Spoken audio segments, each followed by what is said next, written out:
తర్వాత సంసారం అంటే ఏదో కొట్టుకుంటారో తీసుకున్నాం, కొట్టుకునే సంసారాన్ని వాడు ఇవ్వలేదు.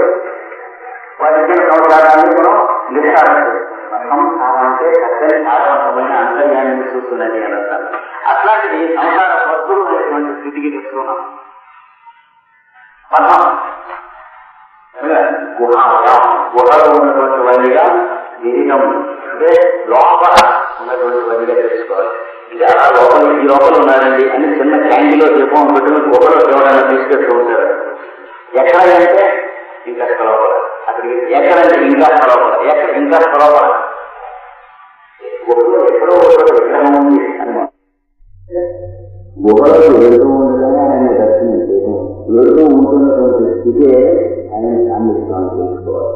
మన హృదయంలో ఏ స్వరూపంలో ఉన్నాడు, దేవాలయంలో తిరిగేవాడే కాకుండా అనాథరీతిలో తిరిగేవాడు, విద్యార్థి చదువుకునేవాడు, శారీరక శాస్త్రం చదువుకునేవాడు, మానవ శాస్త్రం చదువుకునేవాడు, వైద్య శాస్త్రం చదువుకునేటువంటి వాడు, వీళ్ళందరూ కూడా ఇక్కడ పనిచేస్తున్న వారు ఎవరో చూద్దామని గుండెకాయ ఊపిరితిత్తుల్లో ప్రయత్నం చేసి లోపలికి తీసుకొస్తున్నారా, గుండెకాయలు ఈ కళలు ఉన్నాయి, ఈ నరములు ఉన్నాయి, ఈ ఉత్సాహం చేయించుకున్నవి ఉన్నాయి. అందులో ఏమున్నాయి? నీళ్ళు. మన శరీరంలో మిగిలిన అవసరాలు ఏమున్నాయో అదే రసాయనిక పదార్థాలు ఉన్నాయి. ఇంకా లోపలికి ఉన్నారు, నీరు అనేవాడు ఉన్నారు, ఇంకా లోపలికి ఎక్కడున్నారు, తోడున్నారంటే ఇది మన చుట్టూ కూడా ఉన్నది కదా. ఆ తోటే మనలో కూడా ఉన్నది. కానీ తోటు చుట్టూ శరీరం వాళ్ళు ఉన్నది, కానీ శరీరంలో గుండెకాయలో తోడు ఉండడం జరగలేదు. ఇది గర్భాలయం అనేటువంటి మాట వ్యర్థం. అయితే ఈ తోటను ఎందుకు తయారు చేశారు? తోటు చుట్టూ అనేటువంటి మాట. ఈ తోటలో శరీరాలు ఎందుకు తయారు చేశారు? గర్భాలను ఎందుకు తయారు చేశారు అంటే తోటుతో మాట్లాడుకోవడానికి కోసమని ఒక నోరు కావాలి కనుక, నోరుతో మాట్లాడాలంటే ఒక నాలుగు కావాలి కనుక, కంఠం అంటే ఒక పని కావాలి కనుక, పని కావాలంటే శాఖ కావాలి కనుక, శాఖ కావాలంటే విశ్వాసము కావాలి కనుక, విశ్వాసము కావాలంటే దానికి కావాల్సిన ఊపిరితిత్తులు కావాలి కనుక, అది కావాలంటే వాటిని నడిపించే గుండెకాయ కావాలి కనుక, ఆ రెండు ఉండాలంటే ఒక సంగడం లాంటిది కావాలి కనుక, ఆ సంగడం కావాలంటే అస్థిపంజరం కావాలి కనుక, అది నడుస్తూ ఉండాలంటే శరీరం కావాలి కనుక, అది దాంట్లో కావాల్సినటువంటి పదార్థములు ద్రవ్యములు కావాలి కనుక ఈ శరీరాలు ఏర్పడేది. మనందరికీ మీకు నాకు కూడా శరీరాలు ఏర్పడేటువంటి మీరు నేను అనేటువంటి భావములు, పదములు, పేర్లు, అభిప్రాయాలు కూడా డైనమో కన్స్ట్రక్షన్ ఎలా అయిందో అలాగే జనరేటర్ అసెంబ్లీ చేసేటప్పటికి ఎలక్ట్రిసిటీ అనేటువంటి ఏదైతే మ్యానుఫ్యాక్చర్ అవుతుందో, మోటార్ అనేటువంటి ఎలక్ట్ చేసేటప్పటికి అందులో కరెంట్ ఎలా ఫ్లో అవుతుందో, అందులో ఏ భాగంలో ఫ్లో అయ్యే మాత్రం కాదు, వాటిలో ముందు అంతర్యాన్ని ఉంది, ఇప్పుడు ఫ్లో మొదలైంది తెలుసుకోవాలి. అలాగే మన శరీరంలో ఉన్న సప్తధాతువులు, పంచభూతములు, మనోజ్ఞానాలు, చిత్తము మొదలైనటువంటి వాటిలో అంతర్యామిలో ఉన్నటువంటిది ఈ శరీరంగా అందుకున్న తర్వాత శరీర లోపల ఒకరుగా మాట్లాడుతుంది, అట్లాగే ఇంకో శరీరం లోపల ఇంకొకరిగా మాట్లాడుతున్నది, వాటి ఇద్దరుగా మాట్లాడుతున్నది, తెలుగుగా తెలియకపోవడం ఏర్పాటవుతున్నది, జ్ఞానము అజ్ఞానము ఏర్పాటవుతున్నది, సందేహములు ప్రశ్నలు మొదలైన ఏర్పాటవుతున్నాయి, వీటితో కాప అల్లికగా అల్లుకుంటే ఏర్పాటవుతున్నది. ఈ ఏర్పాటవడం అనేటువంటిది గుహలో ఉండడం తెలుసుకుంటానికి మనసుతో ప్రయోజనం చేస్తే కనుల ముందు లోపల ధ్యానం చేసినా గుహలో వెళ్తాం. గుహలో ఏదైతే ఉందో ఆ తోటే గుహగా ఏర్పడి భగవతంగా మనకు కనిపిస్తున్నది. హృదయంలో ఏదైతే ఉందో ఆ రోజునే హృదయం కట్టుకుని ఆ రోజు హృదయం నుంచి మాట్లాడుతూ ఉన్నది. ఆ తోడుతో మాట్లాడుతున్నందుకు హృదయంలో దేవం ఏర్పడినది. కృష్ణాలు, వెంకటరామయ్య, శుభ్రామయ్య మొదలైనటువంటి వారు తీసుకెళ్ళారు. కనుక యోగే సన్నిహితం గుహలో ఉన్నట్టుగా ఇలా తెలియవలం తప్ప ఇంకా లోపల ఉన్నారు ఎక్కడ వెతుకుదాం అని వెళ్ళినట్లయితే ఆ సగం మాత్రమే అన్వేషణ జరుగుతుంది. మిగతా సగం పరిపూర్తి కావాలి. దీని గురించి ఒక సగమే చిన్న కర్మాలు సాగరంలో చేశారు. హిరణ్యాక్షుడు విష్ణువు సందర్ అని హిరణ్యకుడు ఉన్నారు. చిన్న తర్వాత గత పురాణం వేసుకుని ఆ విష్ణువును సంపుతానని చెప్పి బయలుదేరే అడ్రస్ తీసుకున్నాడు. ఏడుగా దేవుడు అన్నారు. మంచి రాడికల్ గా బయలుదేరి పైన ఒకరు ఉంటాడు. దేవుడి అప్పలేదు, ఎక్కడ ఉంటుంది అప్పలోకం చెప్పారు. అంటే భూలోకం నుంచి గోలోకానికి వెళ్ళారు. వీటికి ఏడురా అంటే గోలోకంలో ఉంటుంది, ఏడురా అంటే ఇంకా పైలోకంలో. అంటే వీడు ఎక్కుతున్న కొద్ది వాడు పైకి ఎక్కువ పారిపోతున్నారు. మీరు తప్పడానికి అవుతుంది, ఇంకా కొట్టడానికి దిగొచ్చారు, పారిపోతున్నట్ట పైకి వెళ్ళి వెళ్ళి వెళ్ళి పైకి చివరికి అది శిఖరాల మీదకి వెళ్ళేశాక ఇక పైన ఏం లేవు. అంత చదువుకుని ఏది ఏది అన్నట్ట పాకేస్తున్నాం. దాని గొప్ప అవసరం మరి దిగొచ్చాడు. దిగితే అడుగునేమో కొన్ని లోకాలు ఉన్నాయో అండర్ గ్రౌండ్ ఉన్నాయన్న. అక్కడ మీరు ఎక్కడ కూడా చూస్తారు ఏది ఏది అని కేకేస్తే కేకేస్తున్న వాళ్ళు తప్ప ఇంకోటి తెలుగులేదు. తిరిగాడు తిరిగాడు తిరిగాడు అనేది వచ్చి వాడు అన్నాడు, ఎవరు లేడు, కృష్ణుడు లేడు. ముందు ఎక్కడ వెళ్ళాడు, మా సోదరుడు పంపి సంఖ్యల విష్ణువుని చంపుతాను లేదు. వాడి రాక్షసులంలో ఇప్పుడు అందరికీ కొంచెం మంచి నరేంద్రం ఉంటుంది, కానీ యువలోనే అలాగే ఉంటుంది. ఇప్పుడు వాడి వ్యక్తి ఏమన్నాడు, మా సోదరుడు చంపిన కృష్ణుడు మొదలెట్టాడు. అంటే వాడి అస్తిత్వం అంగీకరించాడు, తన సోదరుడు చంపడం అంగీకరించాడు. అంగీకరించి ఇంటికి వచ్చేటప్పుడు ఎవరైపోయింది వాళ్ళే. లేకపోతే తన సోదరుడు చచ్చిపోవడం అంటే సంతోషాలి. అప్పుడు నారదుడు వాళ్ళు చెప్పారు, ఇట్లాంటి వచ్చి నారదుడు అంటే కావాల్సిన సజెస్ట్ చేస్తాడు. వాడు వచ్చి పొలా వేస్తాడంట. వచ్చి ఎవరు ఎవరైనా సంగతులు అంటే అధికారంగా వచ్చామంటే చెప్పండి, మేము పదవ పార్టీ వెళ్ళబోతున్నాం. ఎందుకంటే దేవుడు వాళ్ళ గోడలు వీళ్ళ గోడలు రాస్తాం, మా గోడలు రాస్తాం. మా రాష్ట్రంలో పోయి కనపడ్డ గోడలు కదా రాస్తాం, కాస్త బొగ్గే కదా రాస్తాం. ఓ పార్టీ పెడుతున్నాం. దేవుడు అంటే ఏ దేవుడు రాస్తున్నాడు అంటే ఈ దేవుడు ఎవరు వస్తాయినా వాళ్ళు రాయ అని మీ మొదలు చంపే అక్కటి అన్నట్ట వాళ్ళు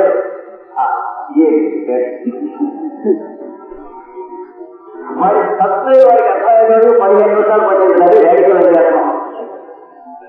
రేఖలు చేస్తున్నాం.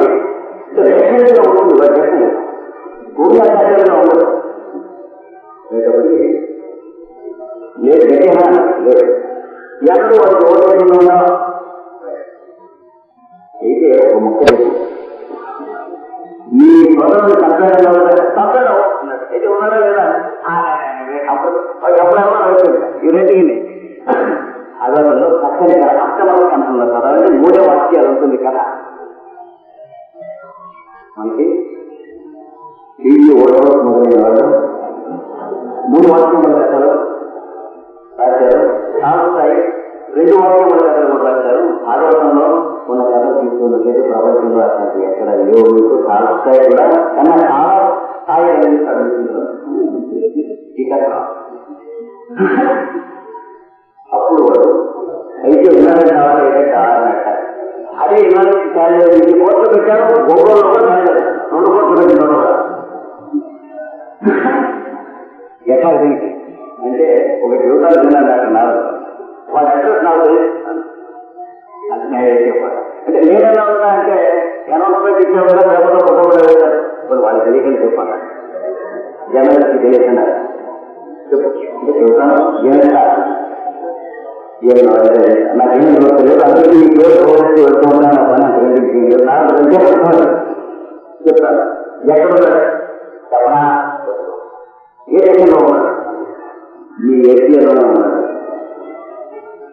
ఎక్కడ మీ ఇండియాలోనే ఉన్నాడు. చదువుతానా సౌత్ ఇండియాలోనే ఆంధ్రప్రదేశ్లోనే ఉన్నాడు. అమ్మా ఆంధ్రప్రదేశ్లో వైజాగ్ డిస్ట్రిక్ట్లోనే ఉన్నాడు. అదే అంటే మనకి ముగ్గులో వచ్చాము స్టీల్ ప్లాంట్ పెట్టబోతున్నామని బాగుపడుతున్నాడు. అక్కడే ఉన్నాడు. తీసుకునే చేయబడి ఎక్కడండి వైజాగ్లోనే మీరు ఇక్కడ మీలోనే మా నన్ను ఎంత వరకు కూలి చేస్తారు. మీరు అయితే ఎక్కడ అంటే ఒరే మరి ఎక్కడ రాకపోతే నీకు దొరుకుతాడు అంటే బాగున్నా ఉంటారు. నీతో రాకున్నాడు మరి మరీ పునాతో రాదు ఎవరు వెళ్తాను అని ఒక మనకి ఇలాంటి సజెస్ట్ కానీ సజెస్ట్ అయితే ఏదో ఒక గంటతో తిరుగుతూ పేపర్లో ఫోటో వేసుకోవాలి కదా, దేవుడి కోసం తిరుగుతూ ఆ ఫోటోలన్నీ ఇప్పుడు తీసినా చదివేస్తున్న జనం. ఇవాళ కొత్తగా ఎట్లా ఫోటో మన ఎదురు చేసిన ఫోటోలు ఎవరు చూడకుండా టెంకాయలు ఖాళీకి డబ్బు చేసినప్పుడు 103 దాటినప్పుడు ఎవరు చూడకుండా టెంకాయ వచ్చేసి అర్థం చేశాం. తోడుకొని గుర్తుకొచ్చాం గుర్తుకోకుండా బయట నిలబడిన టెంకాయ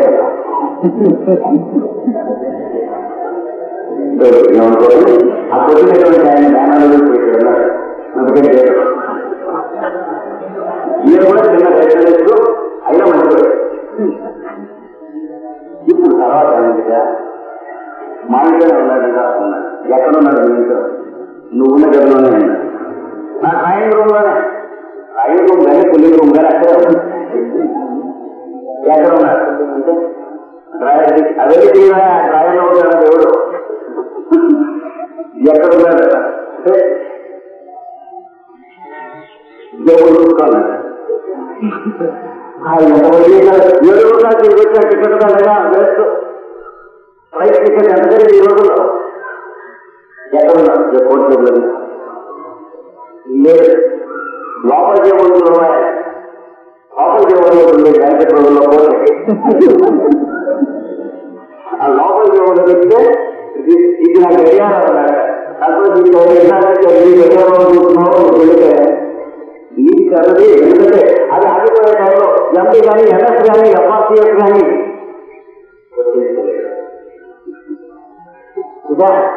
లేదా ఇంకో రక్త బాధ్యత నాకు 10 గంటలు ఎవరో కార్యక్రమం దాటి ఇది కాదండి. అసలు ఏంటంటే ఆ గడియారం మీద కాదు గొడ్డికాయండి.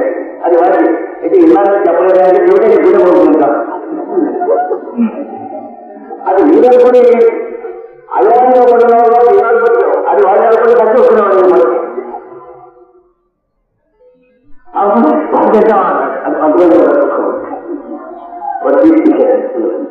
దానికి ఎక్కువ తీసుకుంటే ముందు రోజు టైం దొరికిస్తుంది. వాళ్ళ దగ్గర కూర్చాడు వెనక ఎక్కువ అయితే పోరాటం పెట్టి చూడగలిగాడు. ఎక్కడ టైం కూడా ఏం కనిపిస్తుంది. మళ్ళీ గుండె చూస్తే కనిపించా ఫోటో ఉంటుంది. మళ్ళీ కిందటిగా ఉంటాయా అన్నట్టు పొద్దున్న ఫోటో ఉంటుంది. గడియారంలో ఫోటోని అన్నారు. ఏ పేరు ఫోటో చూసి ఏదైనా మరీ ఏడుస్తున్నా. ఏంటంటే ఇది నా ఫోటో అయ్యా, ఇది చిన్నప్పుడు చిన్న ఫోటో విషయంలో నీకు గడియారం మారిపోకుండా పేరు పెట్టాలంటే ఎక్కడ వికాసయ్యా, వెంకటరామయ్య, సుబ్బమ్మ, రామ సుబ్బమ్మ అంటే సుబ్బమ్మ మరణాలు రామసుబ్బమ్మ అంతా పొరపాటు అర్థం వచ్చేదో తయారు అనుకోవడం. ఇంకొకరు ఉమామహేశ్వరు పార్వతీదేవి వస్తారు. ఇంకొకరు రామగారు అంటే ఒకటే అనుకోవడం. అలా లోక వ్యవహారంలో కోసం వేరే వేరే లోపల పొమ్ముడు ఎవరి ఫోటో వాళ్ళ గడియారం పెట్టేశాక ఇది నా ఫోటో అంటారు. ఇప్పుడు చూడ అర్థాన్ని నువ్వు సంపవలసిన దేవుడు ఎక్కడ ఉన్నాడు? నీ రూపంలో ఉన్నాడు. నీలా ఫోటో తీసుకున్నాడు, నీలా గుర్తు పెట్టించుకున్నాడు, నీలా వేషాలు పెట్టించుకున్నాడు, నీలా తప్ప వాడి మేకప్ చేతనము నాట్యాలు సాధించాడు తప్ప నీ మేకప్ ఎవరు గుర్తుంటే వాడు వేషాలతో ఫోటో తీసుకుని వాడు ఉన్నాడు అన్నాడు. అంత మొదలాగా మీ తాతలంటే అని చెప్పాడు. ఏది బలి చక్రవర్తిని స్తోత్రం చేస్తూ వాడే వామనులుగా వచ్చి అంటే బలి చక్రవర్తిని ఎగతాళి చేసి ఏడుస్తున్నాడా పొగుడుతున్నాడా తెలియకని చెప్పాడు. మీ తాతలు ఎంత మొదలు అంటే నీ కథ చెప్పేటోడు వామనుడు వచ్చి మీ తాత ఇలా వెళ్ళాడంటే మీ తాత ఎక్కడ తిరిగిన ఈ కథ చెప్పాడు. భాగవతం డిటెక్టివ్ నవల్లాగా లేకపోతే రైల్వే పుస్తకంలాగా చదువుకునే సౌభాగ్యాలను 99.99% ఉన్నాయి కనుక ఇవన్నీ అందులో ఉన్నాయని తెలియదు. రైల్వే లిటరేచర్ కాదని మనం బాగుపడే రోజు వస్తే, మనం బతికే రోజు వస్తే, బతకటే రోజు వస్తే, సుఖపడే రోజు ఏదైనా వస్తే చదువుదామని ఉద్దేశం కలిగే పుస్తకాలు భాగవతం కానీ భారతం కానీ రామాయణం కానీ ఉపనిషత్తులు కానీ. కనుక నిహితం గుహాయాం అన్నదానికి ఈ కథలో తెలుసుకోండి. కంట్లో ఏముంది కాబట్టి కనిపిస్తూ ఉంది. మనకు కనిపించి చూసేటోడు ఖాళీ పోతుంది, ఏం లేదు. గుండెకాయలో ఏమున్నది కాబట్టి జీవిస్తున్నాం, గుండెకాయ మధ్యన చోటు ఉన్నది కాబట్టి మనం దగ్గర జీవిస్తున్నాం. అక్కడే కనుక ఈ మిగతా గుండెకాయలో ఉన్నటువంటి మాంసం పొడలు ఉన్నదైతే ఎవరైనా ఒండు తినడానికి కవ్యాలు తీసుకెళ్ళడానికి పనికొస్తుంది, నేను బతకడానికి పనికి కదా. మధ్యన చోటు మనం అలాగే సూర్యకోణంలో మధ్యన ఏముంది, మన కంటికి అక్కడ గుడ్డులా కనిపిస్తున్నాడు. మన గుడ్డులో ఉంది కనుక వాడు అలా కంటికి కనిపిస్తున్నాడు, కానీ అక్కడ ఏ గుడ్డు లేదు. సూర్యుడు గుడ్డగా ఎందుకు కనిపిస్తాడంటే మన కనుగుడ్డ అలా ఉంది కనుక, అంతకంటే మనం చూడలేము కనుక. అందుకని ఆదిత్యవర్ణం నమ్మకం పరస్తాడు. పాపవాడు మొదటి నుంచి పట్టుకుంటున్నాడు, ఒరే గుడ్డులాగా లేదంటే గుడ్డులాగా లేదని చెబుతూనే ఉన్నారు. ఇంకా ఏది పైగా అది పాత్రలా కనిపిస్తుంది. పొద్దున్న అగ్నే పాత్ర పడ్డట్టున్నాడు. హిరణ్మయైన పాత్రేణ సత్యత్యాహితం ముఖం. హిరణ్మయమైన పాత్ర, వెలుగుతో కూడిన కిరణమయమైనటువంటి పాత్ర రూపంలో కనిపిస్తూ ఉంటుంది. సత్యాన్ని మూటపడేసి ఉంటూ ఉన్నది ఈ పాత్ర యొక్క ఆకారము రూపమును. సత్తే భూషణ్ అపావరము.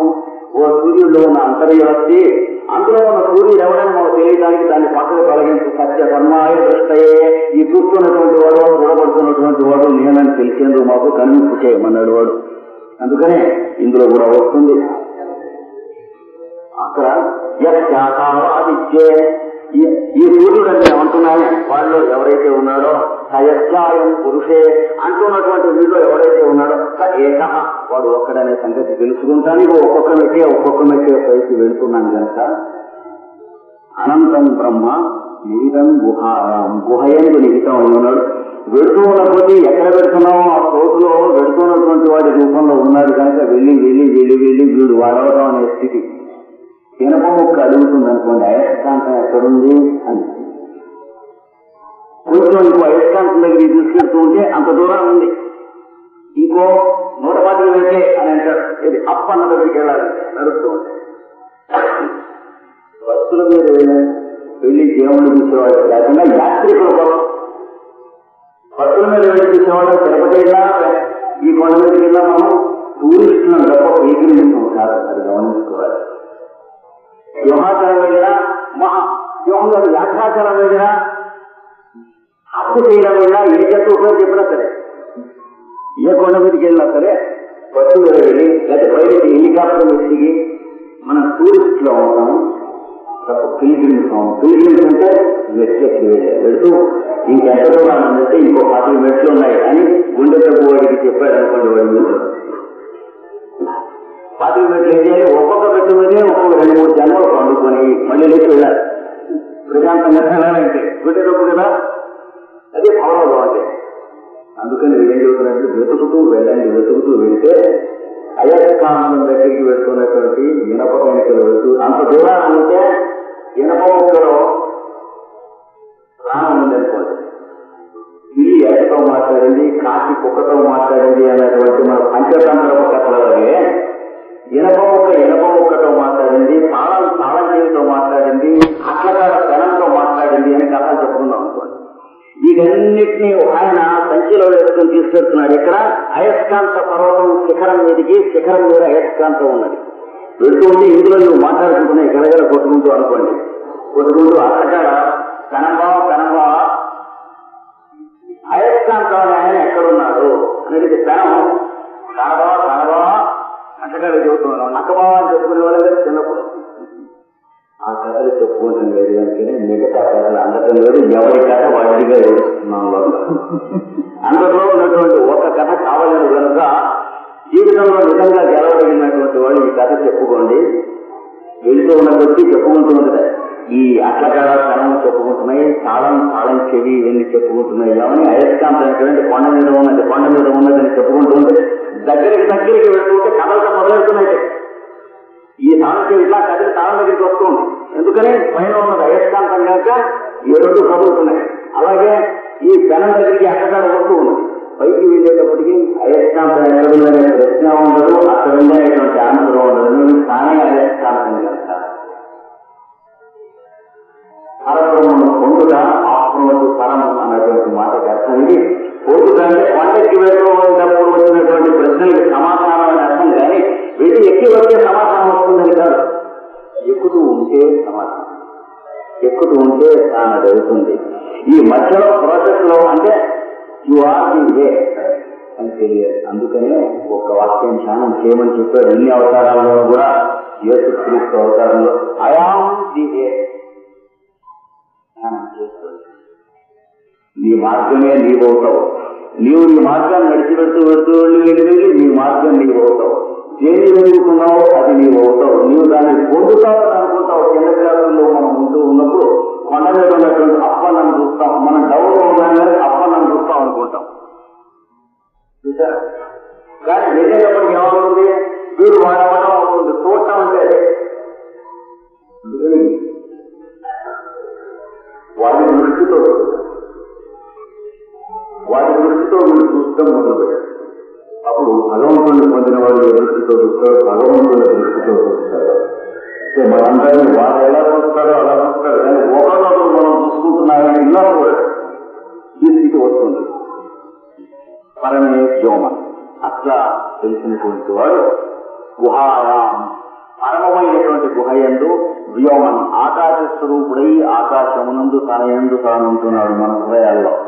దీన్నే అంబత్యపారే భువనస్య మధ్యే అని కూడా వేదములు చెబుతున్నాయి.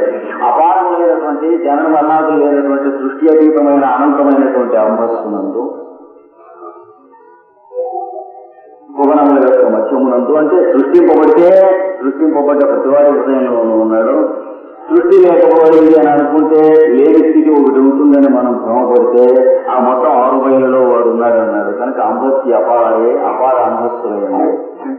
భువనస్య మధ్యే సృష్టి యొక్క మధ్యమునందు నాటస్య పృష్ఠే కింద నుంచి చూస్తే పైన ఆకాశం ఆకాశం అంటారు. ఉన్నట్టు కనిపిస్తే దానికి కింద వాడు ఉన్నాడు. అంటే నీకు పైన కనుక ఉంటే వాడి కింద ఉన్నావు. నీ కింద ఏమన్నా ఉంటే వాడి పైన ఉన్నావు అన్నాడు. నువ్వు పైన ఉంటే వాడు కింద ఉంటాడు, నువ్వు కింద ఉంటే వాడు పైన ఉంటాడు. ఇంకేమనుకుంటాడు వాడు? స్తంభం పక్కన వచ్చిన వాడికి స్తంభంలోంచి అందినటువంటి క్షణంలో ఉంటుతాడు.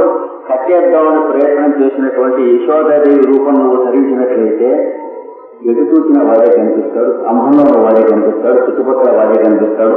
కట్టేద్దామనేటువంటి తాడులో కూడా వాడే ఉంటాడు. కనుక తాడుతో వాడిని కట్టడానికి కొంచెం పొట్టి అయింది. తాడని దేశం కనిపించదు.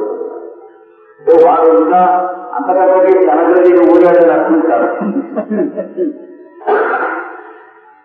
తాడు వాడిని కట్టేయడానికి తీసుకొస్తే తాడు తక్కువ అయిందని అంటే తాడు ఇప్పుడు ఇంత పెద్ద తాడు తీసుకొచ్చినా తాడు పొట్టి ఎప్పుడు అవుతుంది?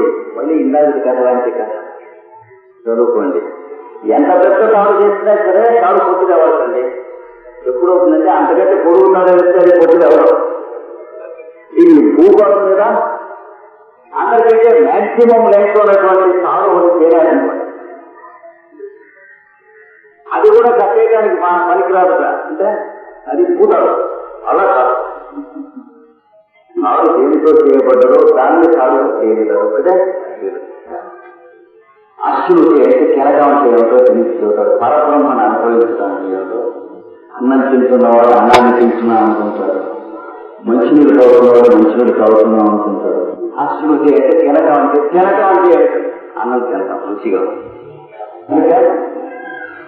ఈ మనస్సు ఇద్దరు కలిసి తినడానికి ప్రయత్నం చేసుకుంటే పొట్ట అనేవాడు తింటాడు. కానీ ఈ మూడింట్లో ఎవరు వాళ్ళ కోసం చేయడం లేదు. కనుక లోపల పవిత్రంగా జరుగుతుంది.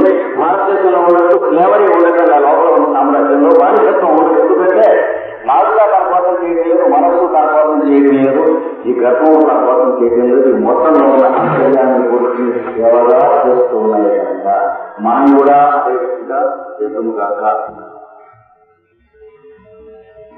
బ్రహ్మము పరబ్రహ్మము అను దాన్ని గురించి చెబుతున్నటువంటి 2వ ప్రశ్న తైత్రీయంలో ఉదయం మనం ప్రవచనం ప్రారంభం చేసుకున్నాం. గుహయందు నిహితము అనేటువంటి దానికి అర్థమేమిటో చెప్పుకున్నాం. దాంట్లో ఎవరైతే తెలుసుకుంటారో పరమాకాశాన్ని అన్నదానికి కూడా విశేషార్థం చెప్పుకున్నాం. సోశ్నుతే సర్వాన్ కామాన్ బ్రహ్మణా విపశ్చిదే సర్వాన్ కామాన్ బ్రహ్మణా విపశ్చిత ఇది అశ్నుతే. సర్వకామములతో సహా అంటే సమస్త కోరికలతో సమస్తం అనుభవించి బ్రహ్మచేత విశేషముగా గ్రహణ శక్తి కలిగి తెలుసుకొనుట గ్రహించుట అనేటువంటిది కూడా పొందును. అనగా ఎవరైతే ఈ పరబ్రహ్మోపాసనము చేస్తున్నారో, ఎవరైతే సర్వాంతర్యామిగా ఉన్నటువంటి అంతస్థుడైనటువంటి వాని ఉపాసన చేస్తూ ఉన్నారో, దానికోసం ఎవరైతే జీవిస్తున్నారో, దాన్నే ఇతరులలో దర్శించి ఎవరైతే జీవిస్తూ ఉన్నారో అతి వాళ్ళు పొందేటువంటి స్థితిని గురించి చెబుతున్నారు. వారికి ప్రపంచంలో ఉన్నటువంటి ఏ వస్తువుల మీద కోరిక ఉండదు. అలాగే వాళ్ళు అన్నం తింటడం లేదా, బట్ట కట్టుకుంటాం లేదా, వాళ్ళలో కొంతమంది మంచి అన్నం తింటున్నారు, మంచి బట్ట కట్టుకుంటాం కూడా చేస్తున్నారు, మంచి ఇళ్లలో ఉంటున్నారు, మంచి కుర్చీలలో సోఫాలలో ఉంటున్నారు అని సందేహం కానక్కర్లేదు. కోరికలు ఏం అక్కర్లేదు కోరలు అని అంటే అర్థం ఏంటంటే, మంచి ఇంట్లో ఉండమన్నప్పుడు మంచి ఇంట్లో ఉంటాడు, మంచి మనసులో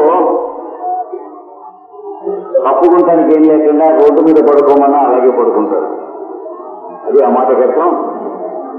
ఇది చేయగలిగితే ఏ సామర్థ్యం చేత వస్తున్నదో అది తనకేమీ కోరికలు లేకపోవుట, తనకేమీ అక్కర లేకపోవుట అనేది.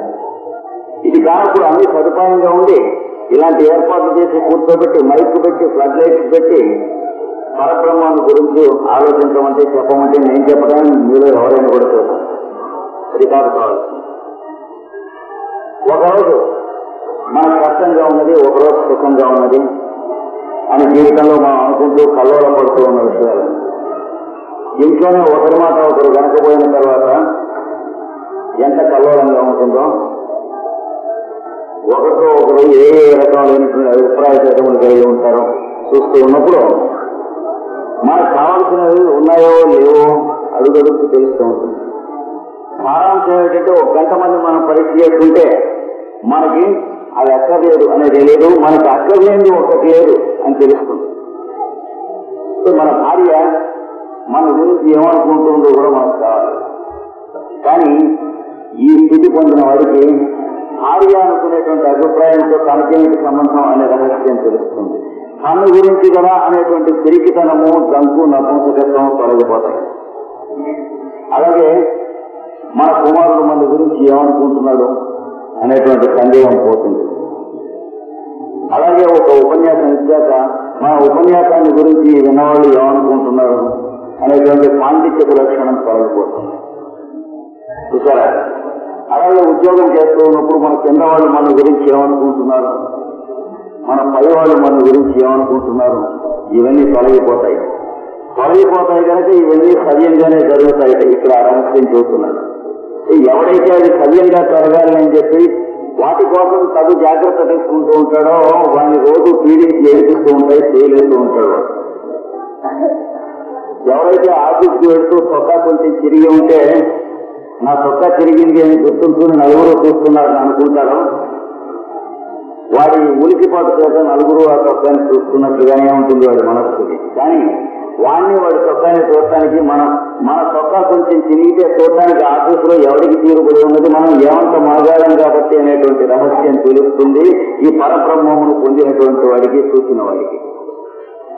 అది రాకముందు చొక్కా కొద్దిగా తిరిగి ఉన్నట్లయితే చిరుగులు చొక్కా వేసుకుని కాకలకు తేలేదు కనుక ఆఫీస్కి వెళ్ళడానికి సెలవు పెట్టాడు. సెలవు పెట్టిన రోజులు కూడా జీతం పుచ్చుకుంటున్నాను అనేటువంటి సంగతి గుర్తుంచుకోవడం, ఎవరన్నా గుర్తు చేసినా కానీ లెక్క చేయడం.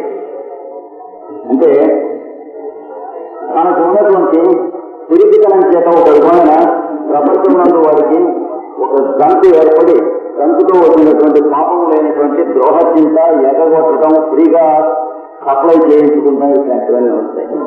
ఎవరైతే ఏ కోరికని లెక్క చేయడో అంటే కోరికని తిరస్కరించడం, లెక్క చేయని వాడు. నేను మంచం మీద పడుకోను, నేను ఉప్పు కారంటాను, నేను కిందే పడుకుంటాను, ఈ ప్రపంచమైనటువంటి కోరికల మీద నాకు ఇచ్చ లేదు అని అన్నప్పుడు మాత్రం మనం వాటిని గురించి చాలా లెక్క చేస్తున్నామని తెలుసుకోవాలి. ఎందుకంటే ఒకదాన్ని కావాలని కోరటాన్ని అంత లెక్క చేయటమో, అక్కర్లేదని తిరస్కరించడం, అక్కర్లేదని తిరస్కరించుకున్నట్టు నటించడం అంతకంటే ఎక్కువ దాని ఎందుకు తాపత్రయం ఉంటుంది. నాకు ఇది అక్కర్లేదు అని ఎదుటి వాళ్ళ చేత నమ్మించడం చేసే ప్రయత్నంలో వాటిని ఎంతగా ధ్యానం చేస్తాం. పూర్తిగా కావాలని కోరుకున్నప్పుడు అందులో సగం కూడా మనం ధ్యానం చేయం ఆ కోరికలు. అందుకని బ్రహ్మవిద్ అయినటువంటి వాడు పరం ఆప్నోతి, పరమును పొందుతున్నాడు. పరమును ఎట్లా పొందాలి? ఇది అక్కర్లేదని అనుకున్నందువల్ల ఎన్నడూ పొందలేడు. ఏది కావాలనో దాన్ని రుచి చూసినందువల్ల అప్రయత్నంగా ఈ అక్కర్లు లేకుండా పోతాయి. అది తెలియాలి. పరం దృష్ట్యా నివర్తతే, పరమైనటువంటి స్థితిని చూసి ఇంద్రియములు వాటిని వదిలి వెనుకకు వస్తాయి, వాటి మీద ఆశపడవు. మనం ఏవైతే చాలా గొప్ప విషయములని అనుకుంటున్నామో వాటిని గురించి కక్కుర్తి ఇంద్రియములు కానీ మనస్సు కానీ పడనటువంటి స్థితి వస్తుంది. దీని గురించే మహాభారతం శాంతిపురంలో భగవద్గీత ఘట్టంలో ఇచ్చినటువంటి చోట చిక్కన్ గారు అనువాదం చేసినప్పుడు కూడా కారాకులు దుల్లినట్లు కర్మలు